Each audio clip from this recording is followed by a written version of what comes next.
A ceasefire between the U.S. and Iran appears shaky after last night's 11th hour agreement. Earlier today, U.S. Secretary of War Pete Hegseth said America is ready to restart the war, quote, at a moment's notice. It takes time sometimes for ceasefires to take hold.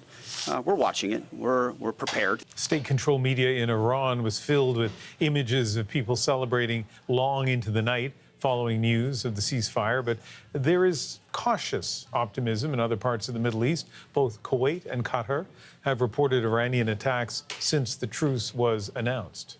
And today, Israel launched its heaviest attacks of the war against what it says are Hezbollah targets.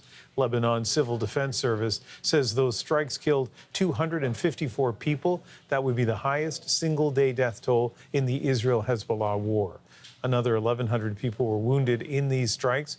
Iran says it closed the Strait of Hormuz again in response to those attacks. At the end of the first full day of this ceasefire, the US and Iran seem to be completely at odds. And part of the problem is that their understanding, their interpretation of the situation and how the Strait of Hormuz is going forward is very contrasted. Now, bear in mind, earlier on, the Iranians were saying that the strait was closed, and there also was reporting that they were threatening to fire on any ships bypassing the Strait of Hormuz without permission.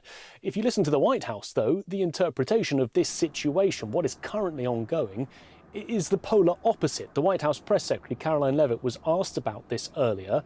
She said that the Strait of Hormuz was open. She said that any reporting of it being closed was simply false. And she also said that there had been an uptick in traffic, the number of ships bypassing that channel. So the next question is, will we even get to the beginning of the talks? The first round due to begin on Saturday in Islamabad. At this stage, with the Iranians saying that the US has violated multiple terms of the agreement, it may be a little difficult to even get to the point where they'll be sitting down to discuss next steps.